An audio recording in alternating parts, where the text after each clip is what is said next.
Bienvenidos, queridos amigos. A raíz de todo lo que ha venido ocurriendo, de situaciones telúricas, por decirlo de alguna manera, y de emergencias en general, que vamos a hablar el día de hoy, todo lo que hemos venido viviendo como seres humanos, he querido invitar a un amigo a quien tengo mucho tiempo de conocer y le tengo mucho aprecio, y que nos venga a hablar un poquito de qué hacer en momentos cuando aparece, cuando sucede una tragedia.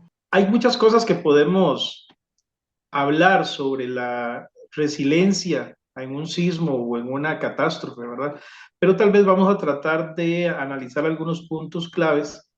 Eh, Hace poco, bueno, conversaba con Ariel que la clave de esto es hacer, es generar un tipo Como de plan, Eric, quizás. de plan, exactamente, pero más que todo de que nuestro cuerpo y nuestra mente actúen rápidamente sin pensar. Es generar una memoria muscular, es generar una memoria en donde nosotros tengamos la posibilidad de hacer sin tanto análisis, sino que actuar lo más pronto posible, y eso es lo que nos va a poder salvar la vida, ¿verdad?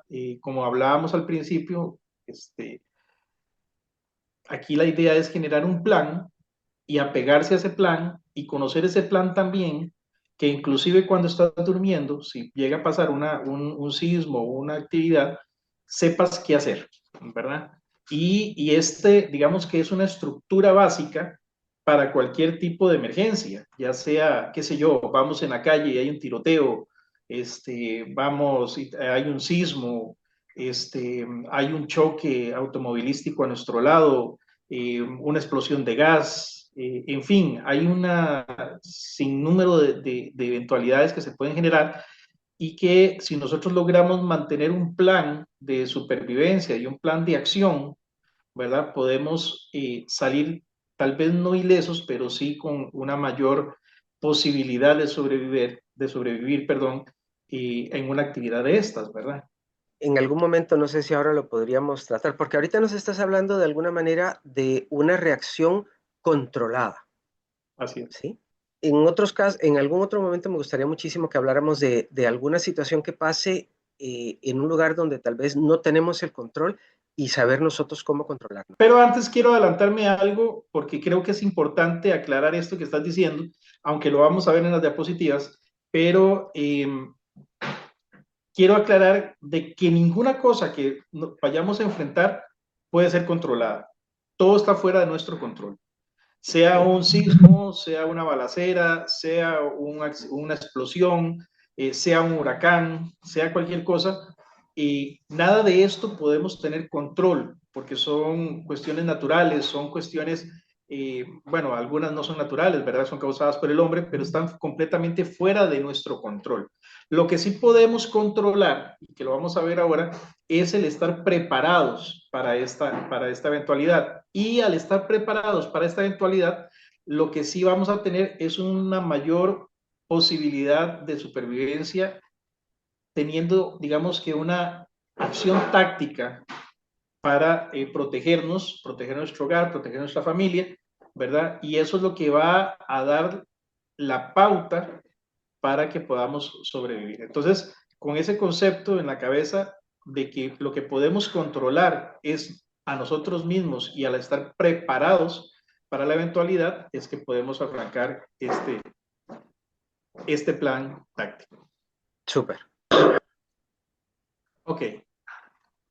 Algo muy importante es que todo este plan que les vamos a hablar el día de hoy está basado en lineamientos que están vigentes ahorita por la Cruz Roja Internacional, ¿verdad? Por la ONU y por varias entidades que se dedican precisamente a analizar puntos de vista y analizar conceptos que permitan estar preparados y tener esa resiliencia en caso de una emergencia.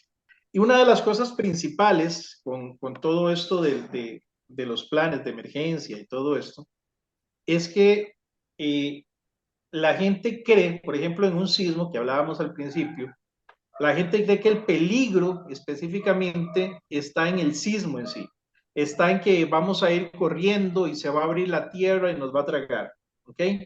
Sí existe ese peligro, pero la mayoría de las lesiones causadas en un sismo no son porque la tierra se abre y nos traga. La mayoría de las lesiones son causadas por objetos, por cosas que podemos nosotros determinar y podemos eh, ubicar y podemos alejarnos de ellos. Por ejemplo, como que, ok, ahí yo les ponía el mito que la tierra se abre es lo peor, ok, pero no siempre va a pasar, ¿verdad?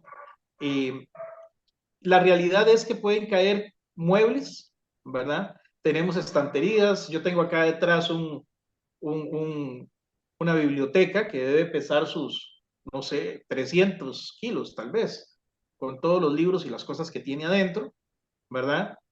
Muebles pesados, objetos pesados sobre los muebles, por ejemplo. También tenemos lo que es la acción de los vidrios reventándose, ¿verdad? De cuestiones de cristales, de ventanas, ¿verdad? La parte eléctrica, no solamente después de que van a haber cortes eléctricos o faltantes de agua, sino que en el momento específico del evento se puede generar un cortocircuito, se puede generar un incendio, si las casas tienen, por ejemplo, la parte de gas, ¿verdad? Estructuras con gas, pueden generarse fugas de gas y por ende puede haber explosiones de gas. Entonces, este tipo de cosas es la realidad que mata y la realidad que genera un mayor problema y mayores, digamos, consecuencias traumáticas para las personas, ¿verdad? Yo les ponía aquí que uno de los objetivos internacionales o la meta no es solo sobrevivir al evento, ¿verdad? Porque sí es importante sobrevivir al evento, pero es más que todo la meta de todo esto es formar comunidades, formar una resiliencia en nosotros mismos que nos permita no solamente sobrevivir al evento como tal, sino poder ayudarnos y ayudar a las personas a nuestro alrededor las horas siguientes, ¿verdad? Muchas veces se le llaman las horas de oro, ¿verdad? Pero son alrededor de 72 horas que el gobierno o las entidades públicas casi siempre necesitan para poder volver a retomar el control, digamos, de las actividades. Entonces, eso es lo que vamos a ir viendo. Ok, aquí lo que vamos a ver es simplemente un pequeño esquema de la casa, digamos, en donde nosotros vamos a dividir esto en tres fases: antes, durante y después del evento. ¿Ok? ¿Qué podemos hacer antes del evento, durante el evento y después del evento? Y con esto me refiero, antes del evento, si nosotros empezamos a pensar y a ordenar nuestra estructura mental, nuestra estructura cognitiva, para poder entender la preparación antes de un evento, eso nos va a ayudar que no importa si estamos en nuestra casa o estamos en la oficina, por ejemplo, o estamos en media calle, ¿verdad? Nuestro subconsciente nos va a ayudar a determinar cuáles son los peligros y alejarnos de ellos, ¿ok?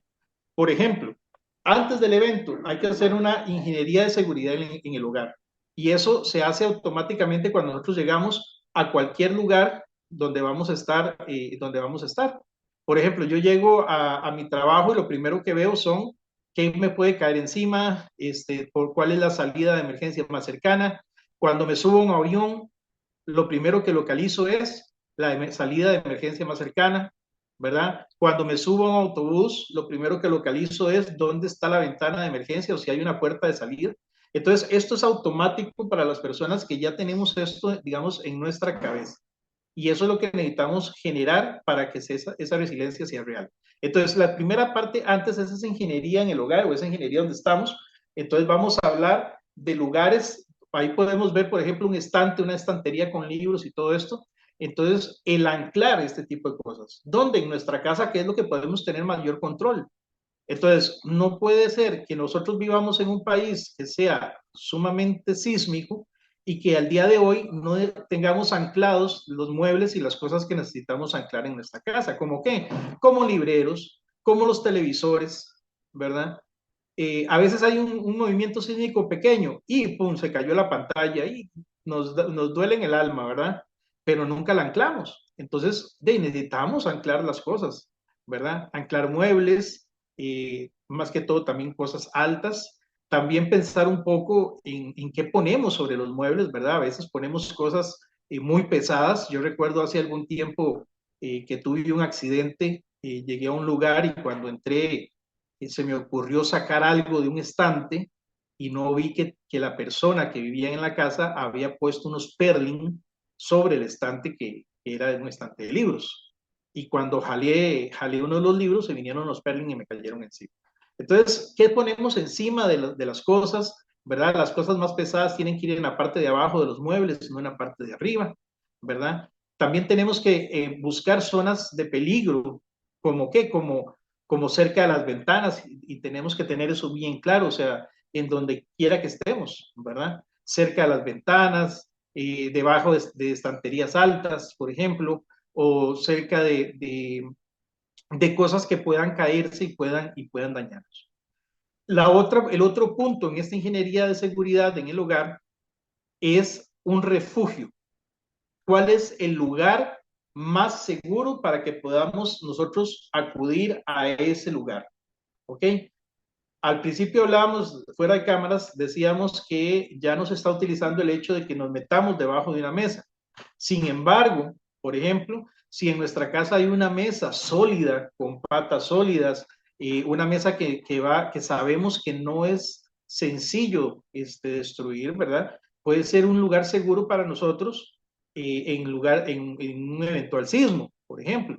Pero si la mesa, por ejemplo, del comedor es una mesa, no sé, de cartón prensado o de estos muebles asiáticos que los hacen con durpanel, bueno, no sé cómo se llama en otros países, pero es un tipo de madera prensada.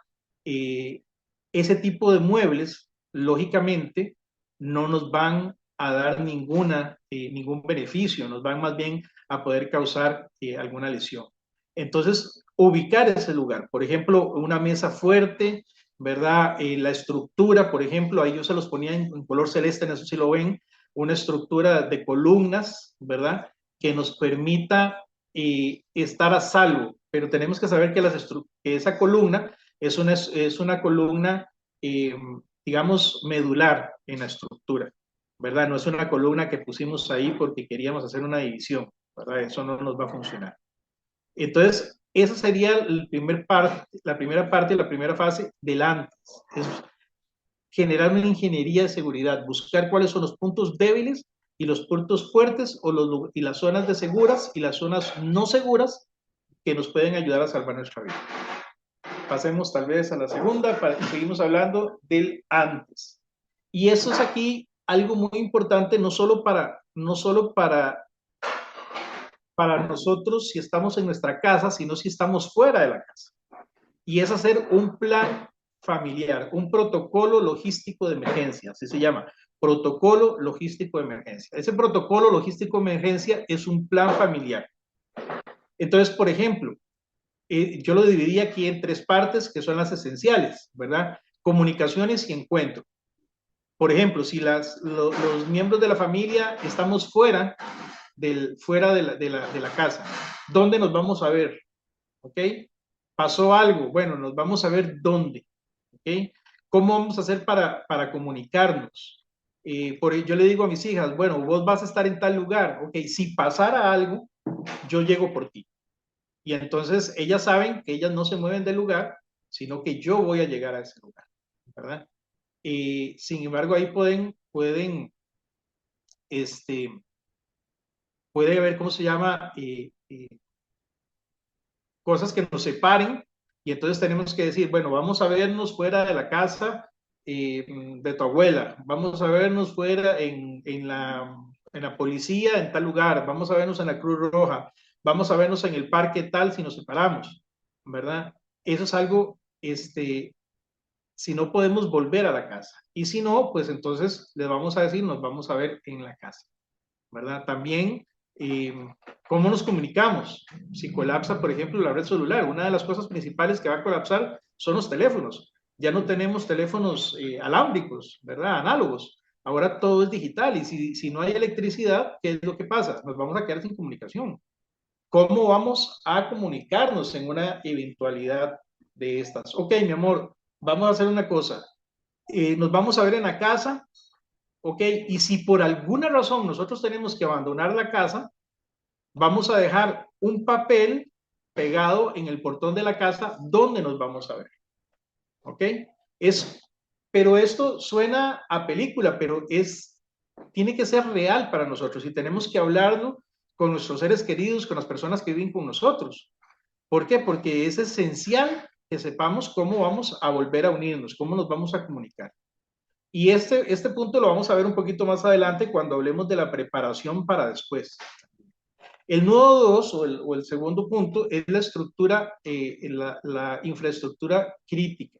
¿Qué quiere decir esto? Es conocer nuestro hogar o conocer el lugar donde nosotros trabajamos, ¿ok? O donde nosotros estamos, con permiso. Conocer qué es lo que nos tenemos a nuestro alrededor, en nuestro entorno. Por ejemplo, ¿dónde están las llaves del gas? ¿Cómo se cierran? ¿Cómo se cierra la llave del agua? ¿Cómo se desconecta la parte eléctrica? No solamente en una eventualidad de un sismo, sino si alguien se electrocuta, por ejemplo. O sea, tenemos que desconectar la parte eléctrica y muchas veces no sabemos dónde está la caja de breaker, ¿verdad? O los disyuntores, ¿verdad? No sé cómo se dice en otros países, disyuntor termomagnético, por ejemplo. En Guatemala tienen un nombre bien curioso para ellos, pero no lo recuerdo ahorita. Pero saber dónde desconectar el fluido eléctrico. ¿Ok? ¿Dónde está el agua? ¿Dónde está la electricidad? ¿Dónde está el gas? Porque en la eventualidad de un evento sísmico, por ejemplo, las tuberías de gas se pueden doblar y pueden generar fugas de gas. ¿Ok? Y ahí sí tendríamos problemas si queremos hacer cualquier cosa. Por último, tenemos el tercer nodo o el tercer punto es el apoyo a vulnerables. ¿Qué quiere decir esto? Hay personas dentro de nuestra familia que necesitan ser asistidas, ¿ok? ¿Y quién las va a asistir y cómo las va a asistir? Por ejemplo, en el plan familiar mío, mi esposa sabe que yo voy por mi hija menor, ella va por mi hija mayor, ¿ok? Y nos vemos en la parte de abajo porque yo tengo que ir por mi papá. ¿Ok? En la parte de abajo de la estructura de la casa. Porque yo tengo que ir por mi papá que está en un cuarto en la parte de abajo. Entonces, ahí vemos que primero vamos por los niños y después por los adultos mayores. Entonces, tenemos que hablar eso, tenemos que decirlo, pero no solo es hablarlo, sino también practicarlo. Y esto es algo muy importante. El plan familiar solo va a funcionar y todo esto solo va a funcionar si lo practicamos, porque necesitamos generar esa memoria muscular, esa memoria que nos permite avanzar sin necesidad de pensar. Y eso es lo que tenemos que ir haciendo. Por ejemplo, cuando yo atiendo un paro cardíaco, en un paro cardíaco yo no pienso en lo que podría hacer, pienso en el protocolo y en lo que tengo que hacer.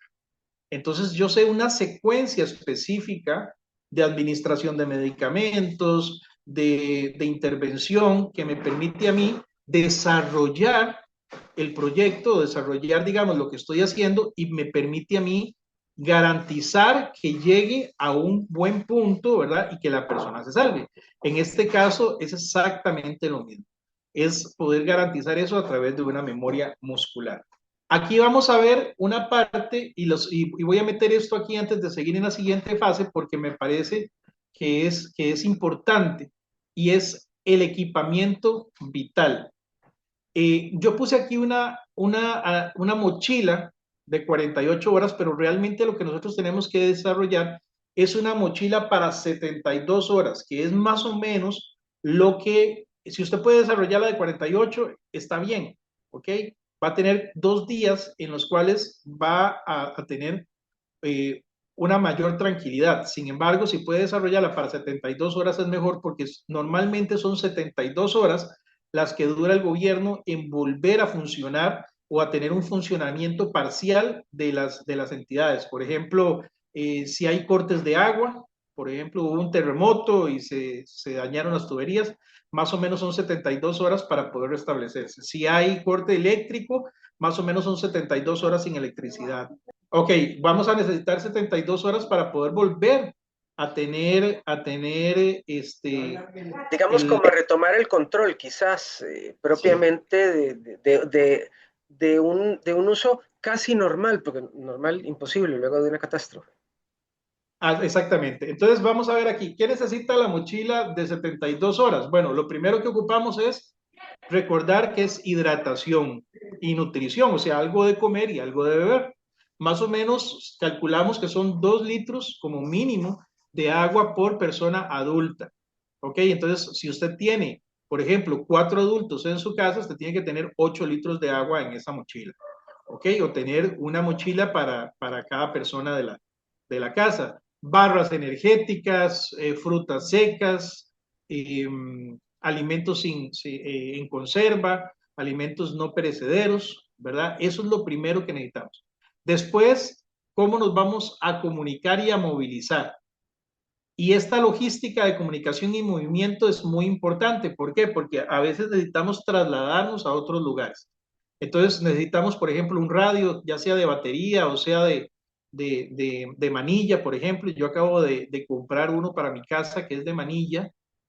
Vos le das vuelta a una manilla y él se carga y funciona como linterna y funciona como, ¿verdad? Cosas que tal vez nosotros decimos, eso no es necesario, pero sí es muy necesario eventualmente para una situación. Ahora, yo siempre les he dicho y creo en lo que les voy a decir, ojalá nunca tengamos que usarla, ojalá sea plata perdida en ese lugar, ¿verdad? Pero si no es así, es lo que nos va a sostener. Ahora, algo muy importante dentro de la mochila, el dinero. Necesitamos tener algo de dinero, ¿verdad? Un par de dólares, o sea, un par de colones, de 10,000, 20,000 colones, algo que nos permita movilizarnos o intercambiarlo, ¿verdad? Por alguna cosa, ¿verdad? No siempre lo que siempre va a funcionar después es la moneda. Entonces, si yo necesito agua, tengo que comprarla, ¿verdad? A no ser que lleve oro, lleve otra cosa y pueda intercambiar, pero si yo necesito agua y tal vez usted me está diciendo, pero está sonando como a apocalipsis, pero en esos momentos todo mundo tiene y acapara, ¿verdad? Y usted tiene que negociar. Entonces, y eso es bastante complicado en medio de una situación, ¿verdad?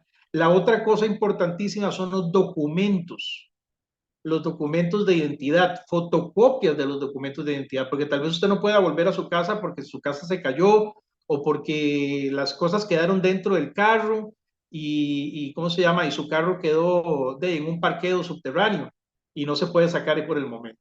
Entonces necesitas copias de tu cédula, de tu BIN, o sea, de todo lo que usted necesita, cosas importantes dentro de esa mochila. Después tenemos la parte de la energía y la iluminación. Necesitamos una linterna, ¿verdad? Cargadores, ¿por qué? Porque tal vez a los 72 horas ya volvás a tener el celular, pero sin electricidad no puedes encenderlo. Entonces necesitas un power pack, por ejemplo, una batería o algo que te ayude a cargar, ¿verdad? Y que te ayude a mantener eso. Baterías, claro, para la linterna, por ejemplo. O si la linterna es de USB, por ejemplo, vas a ocupar más el banco de poder para poder cargarla. Y ojalá sea el banco de poder sea solar, ¿verdad? ¿Por qué? Porque si no, no tenés dónde cargarla. Entonces, ese tipo de cosas tenemos que sentarnos y vean que el plan familiar tiene que entender todo ese tipo de cosas porque no sabemos qué es lo que vamos a enfrentar. Después la protección física, ¿como qué? Como mascarillas, no sabemos si eventualmente hay algún brote, alguna epidemia, por ejemplo, después de un terremoto severo, los cuerpos se descomponen, ¿verdad? Y las personas que no se pudieron salvar se descomponen y se pueden generar eh, enfermedades, infecciones, ¿verdad? Necesitamos mascarillas para protegernos. Los silbatos son indispensables en todo esto. Yo, por ejemplo, mandé a comprar uno para cada uno de mis hijos y a cada uno se los pongo en sus llaves o en su cartera siempre para que ellos lleven un silbato. Eso nos puede salvar la vida. En medio de un terremoto, si quedamos atrapados, la única alternativa que tenemos son dos. Una, hacer un ruido fuerte, pero si gritamos gastamos aire. O silbamos con un pito o golpeamos con algo para que nos escuchen. Eso ténganlo bien presente. O silbamos con un pito o agarramos una piedra, un palo, un tubo, lo que tengamos a mano y empezamos a golpear, sea el concreto, sea una tubería. Eso va a viajar metros de metros y eso nos va a ayudar a que nos escuchen. Entonces es muy importante. Guantes, una manta térmica. Mire, no sabemos si un terremoto nos va a agarrar en medio de un aguacero y vamos a terminar mojados y tal vez no tengamos cómo cubrirnos. La manta térmica, aunque usted diga, eso es un pedazo de papel aluminio, tiene su función y tiene su forma de uso y nos va a ayudar a conservar el calor y nos va a permitir sobrevivir en una actividad de esta. Ya sea después nuestra ropa térmica, nuestro impermeable, cualquier cosa que podamos tener ahí, ¿verdad? Y por último tenemos la parte de higiene y esta parte de higiene, yo le puse higiene crítica porque a veces la dejamos de lado, pero es importantísimo que usted esté fuera de su casa, no pueda entrar a su casa, por ejemplo, siempre va a tener que ir al baño, siempre va a tener que ir, utilizar papel higiénico, utilizar jabón, alcohol, toallitas húmedas, ¿verdad? Porque ese tipo de cosas, una de las cosas que nos pueden afectar más después de un evento es la parte de la higiene y las infecciones. Una pequeña cortada se puede convertir en una infección severa y una septicemia y puede generarnos un problema mayor. ¿Ok? Sigamos con la próxima. Aquí vamos a ver el equipamiento vital para un botiquín, por lo menos de primeros auxilios, ¿verdad? Muy básico, muy básico. Primero que nada, el control del trauma. ¿Qué vamos a tener ahí? Son gasas estériles, ¿verdad? Vendas elásticas, vendas de gasa, apósitos, que son los cuadritos de gasa que nos venden, cinta adhesiva, pero médica, o sea, en otros países se llama espadrapo, cinta médica, ¿verdad? Y algo que nos ayude en la sujeción. Y las famosas curitas, esos son buenísimas, de todos tamaños, ¿verdad?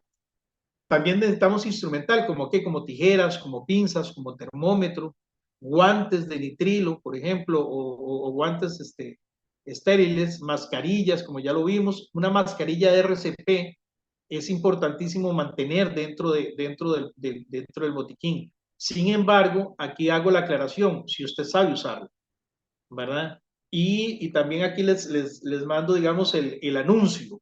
Busquen una forma de capacitarse en RCP, en primeros auxilios, porque usted nunca sabe si eso lo va a tener que utilizar para usted o para alguien cercano a usted.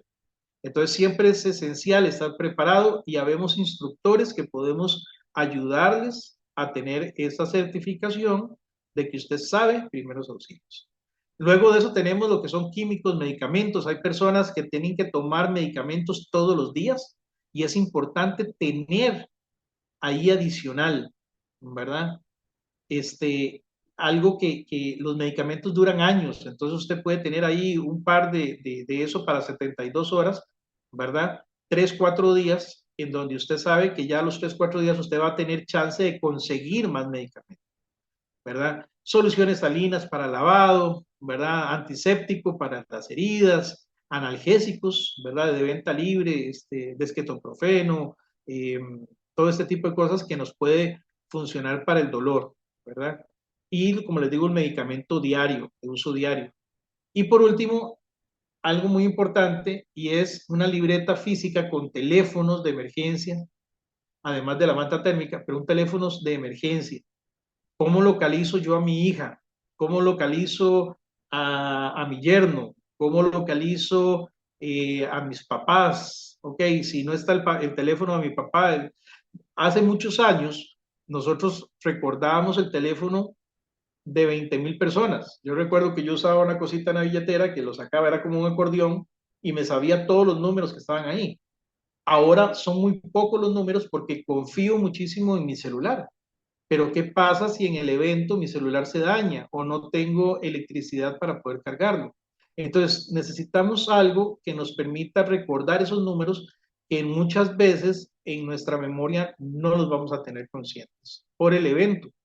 tenemos que recordar que son eventos traumáticos y como eventos traumáticos tenemos todo eso.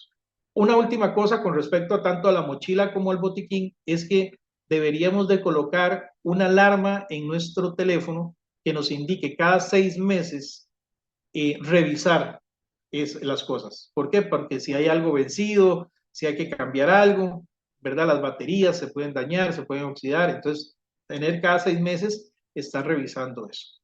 Ok, ya hablamos de antes cómo prepararnos. Ahora, durante el evento, durante el sismo o durante lo que nos esté pasando. Y eso funciona hasta para un tiroteo, ¿verdad? Y aquí es donde hablo yo sobre la memoria muscular, por ejemplo. Entonces, número uno, agáchese.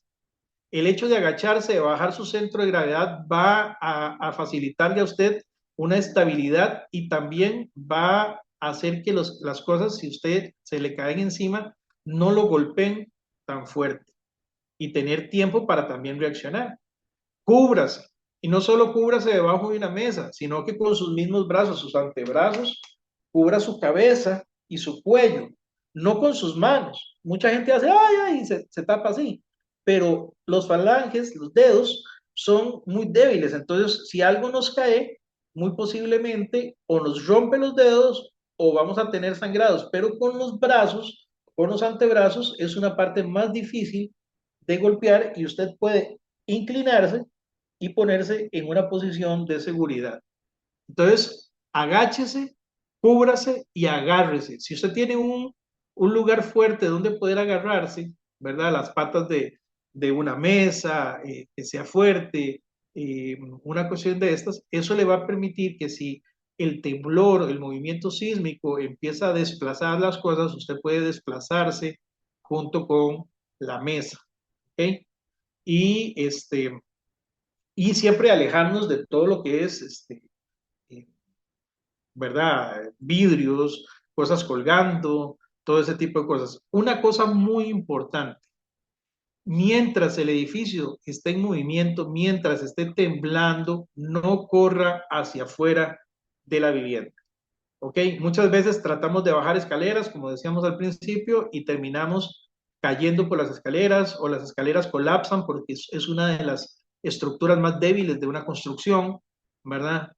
Acuérdense que está literalmente en el aire, ¿verdad? Suspendidas, tienen sus respaldos, pero muchas no lo aguantan, ¿verdad? Entonces, la mejor forma de protegernos es quedarnos en el lugar donde estamos, ¿ok?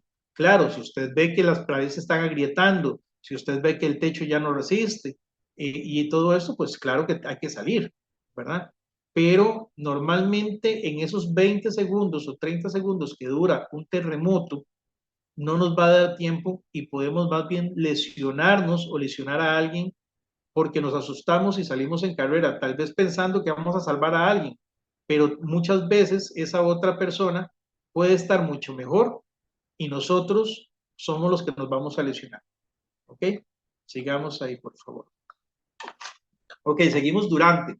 Y aquí vean que vamos a hacer tres cosas diferentes si estamos, si estás conduciendo, por ejemplo, vas en la carretera, si estás en una playa o si estás en una ciudad, ¿verdad? Mucho de esto es usar la lógica, pero también es, si nos aprendemos a hacer el plan familiar, vamos a aprenderlo a hacer en todo lugar. Entonces, inmediatamente pasa algo, usted se va a alejar de las vidrieras. Inmediatamente pasa algo, usted no se va a tirar a media calle, ¿verdad? Yo recuerdo en un terremoto, creo que fue el de Cinchona, que se sintió muy fuerte aquí en el valle, gente tirándose a la calle. ¿De qué pasa? Alguien viene manejando, no se da cuenta que está temblando y se lo levantó, ¿verdad? Y entonces de ahí terminamos con más gente en el hospital, no por causa o por causa del temblor porque se asustaron, ¿verdad? O porque se tiraron a la calle y un carro los atropelló. Ahora, en toda cosa que nosotros hagamos, siempre recordar, mantenga la calma, ¿ok? Siempre tenemos que mantener la calma y ese es uno de los puntos principales en todo esto. Entonces, si estás conduciendo, una de las primeras cosas, reduzca la velocidad, pero no frene en media calle porque va a venir el coche que está atrás, el carro que está atrás y le va a golpear por la parte de atrás. Entonces, reduzca la velocidad, deténgase en un lugar lejos de postes, lejos de estructuras, no se va a meter debajo de un puente. Cuando nos metemos debajo de un puente, si hay un tornado, por ejemplo, podría ayudarnos, ¿verdad? Pero si no es así, pues entonces no nos vamos a meter debajo de un puente o ¿cómo se llama? O vamos a habitar, por ejemplo, un túnel, ¿verdad? Que nos puede ayudar en un tornado, pero en un terremoto no, más bien se puede caer encima de nosotros.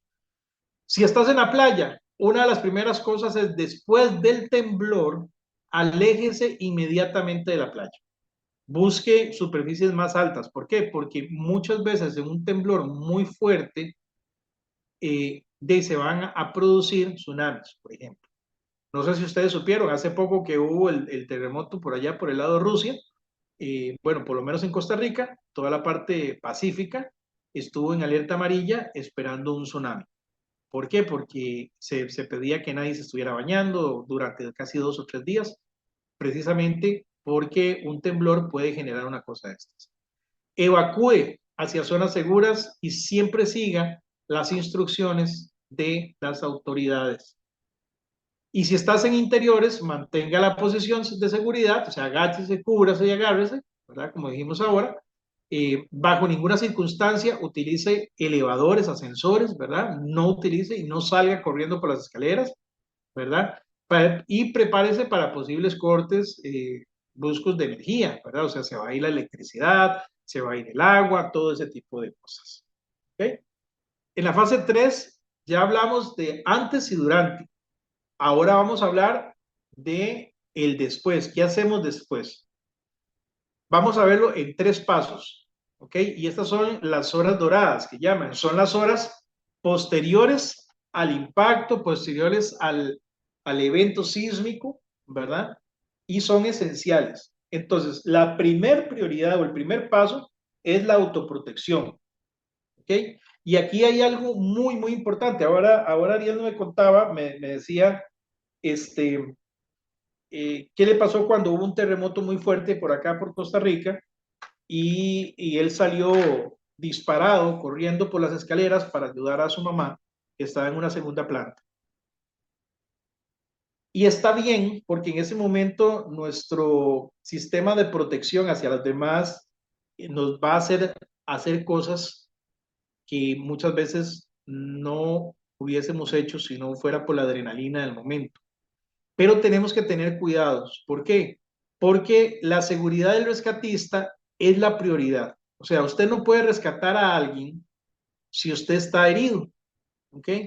Por ejemplo, llegaría y empieza a subir en carrera las escaleras, pero una de las escaleras se quiebra, ¿verdad? O cede por el temblor y queda atrapado su pie y por el impulso que lleva se fractura la pierna. Entonces ya no sería solo bajar a una persona adulta mayor, sino que había que bajar a la persona adulta mayor y también al rescatista que ahora tiene una fractura y se convirtió en víctima. Entonces, primero que nada, nuestra seguridad es indispensable para poder ayudar a los demás. Luego de esto, tenemos que prepararnos mentalmente. ¿Para qué? Para réplicas, para escuchar personas quejándose, para escuchar personas lamentando la muerte de alguien, eh, para escuchar gritos, para muchas cosas de esos. Es prepararse mentalmente. Por eso lo que les dije al principio fue mantenga la calma en todo momento. ¿Ok? Paso número dos, inspección de riesgos. La inspección de daños estructurales, ¿ok? Cuando usted vaya a ver, normalmente uno no debería entrar a la casa, ¿verdad? O al lugar hasta que un equipo llegue, pero si usted lo va a hacer, tiene que ver que los cables eléctricos no estén haciendo cortocircuitos, que no hayan caído, que si hay fugas de gas, se hayan cerrado las llaves. Eso es hacer una inspección de riesgos rápido, ¿ok? Y nunca encienda o cree una chispa si usted sospecha que hay una fuga de gas, ¿ok? Por último, y el paso número 3, inteligencia oficial. ¿Por qué inteligencia oficial? Porque tenemos que evitar la desinformación.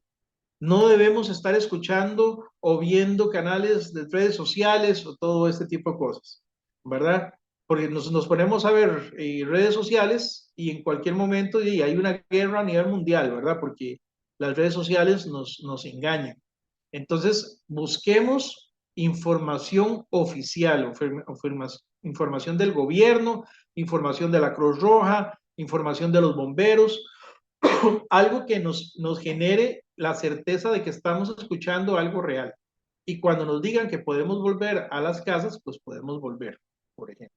Aquí es algo de lo que ya les hablaba anteriormente, ¿verdad? Después del evento, en el triaje comunitario, en la asistencia comunitaria, y esto de triaje es, para los que no conocen la palabra, es determinar cuál es la gravedad de las personas y atenderlas según la gravedad.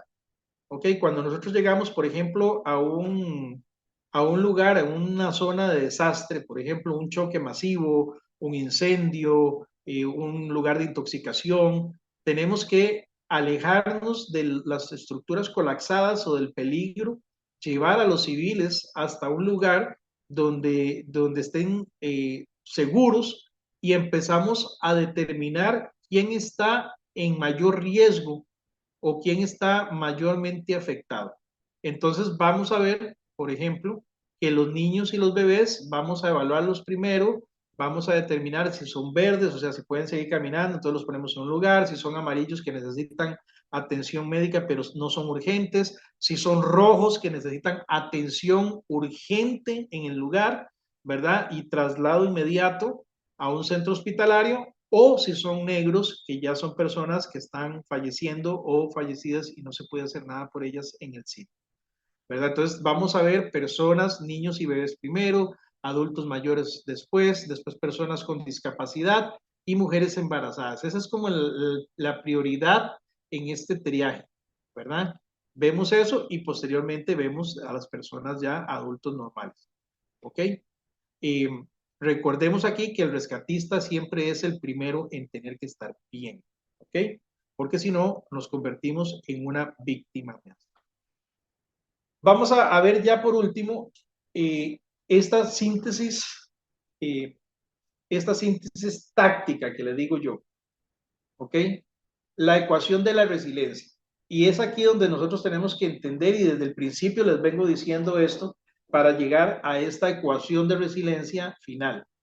Para un riesgo sísmico o casi cualquier tipo de riesgo que podamos tener, tenemos que entender primero que el riesgo es igual primero al peligro que no podemos controlar. Por eso yo le pongo aquí es incontrolable, porque tanto el sismo como una balacera, como una inundación, como un tornado, como un incendio, son cosas, en el caso del sismo, son una cuestión geológica, ¿verdad? Que es inevitable. No podemos determinarlo, no podemos predecirlo, ¿ok? Y el riesgo sísmico es igual al peligro incontrolable por la vulnerabilidad controlable. Con el mismo peligro, pero mayor vulnerabilidad, es mayor la posibilidad de que salgamos con problemas. Un peligro incontrolable con una vulnerabilidad controlable, o sea que podemos controlar, eso nos va a dar un mayor porcentaje de posibilidad de salir ilesos o de salir con la mayor o la menor, más bien, afectación en una cuestión de esta. Entonces, aquí la vulnerabilidad es la que aquí sí radica nuestro poder, yo ponía por acá, porque es aquí donde sí podemos tomar acciones para garantizarnos qué vamos a hacer y cómo hacerlo y poder salir del problema que estamos. Entonces, cuando tenemos ya toda esta resiliencia y toda esta ecuación lista, cuando tenemos un plan familiar, ¿verdad? Que incluye si estamos en la casa o estamos en la ciudad o estamos paseando o estamos separados por alguna razón de trabajo, ¿verdad? Una mochila de 48 o 72 horas,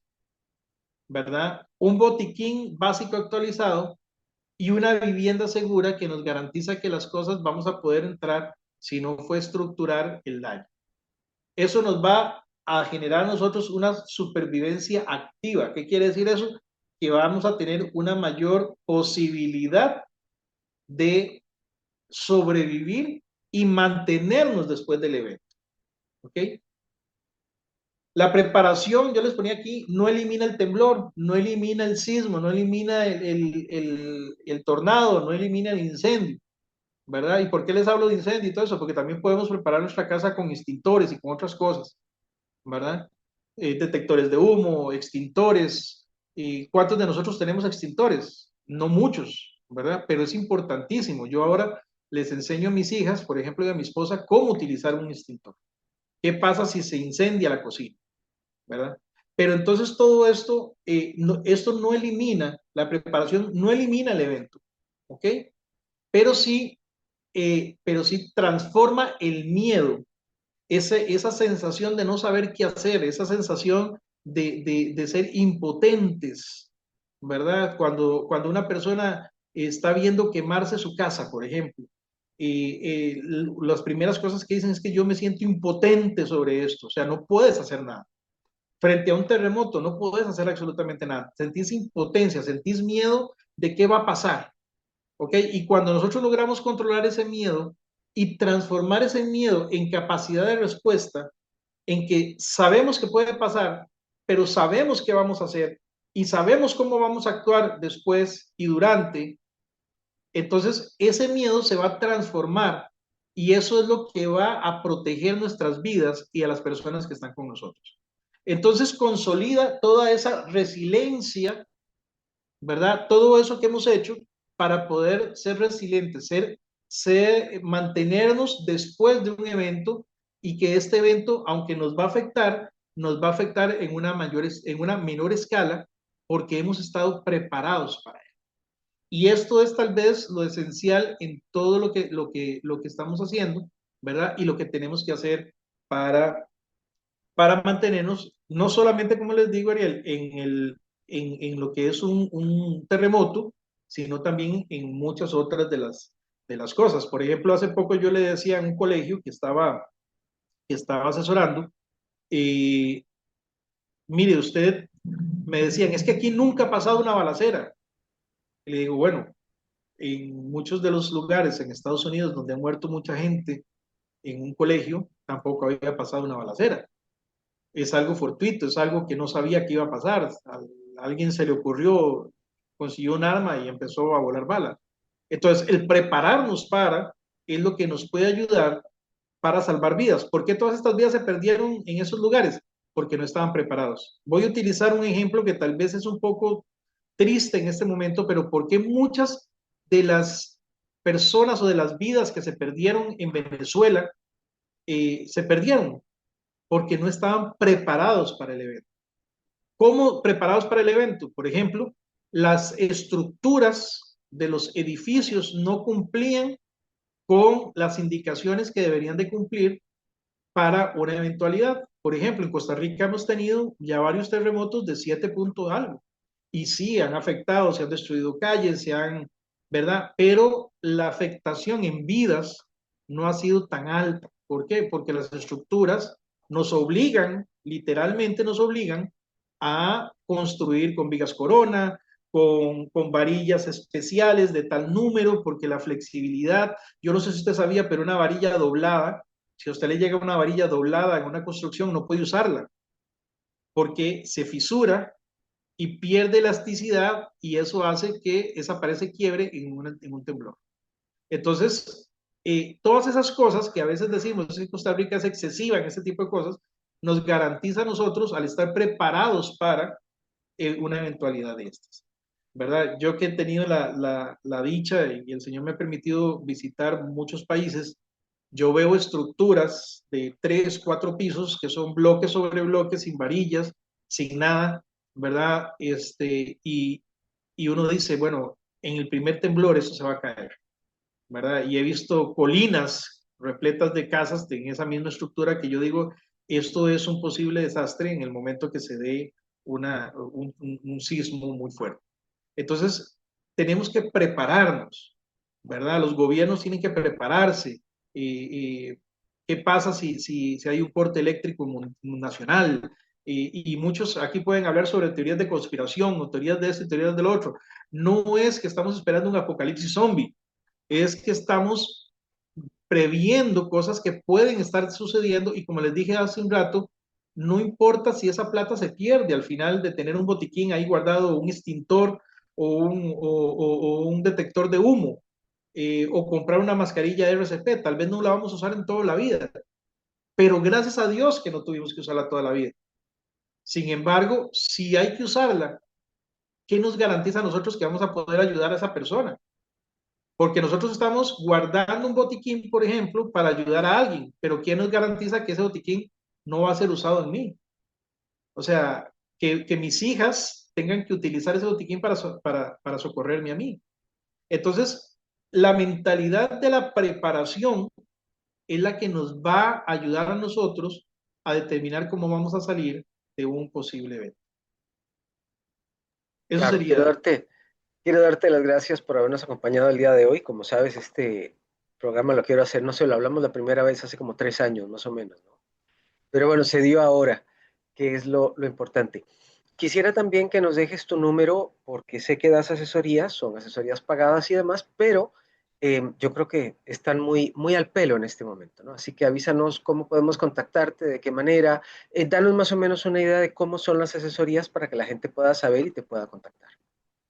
Bueno, nosotros lo que hacemos son asesorías básicas en casas también, ¿verdad? En colegios les ayudamos a determinar cuáles son las salidas de emergencia, dónde tienen que ir cuántos extintores, cuántas camillas.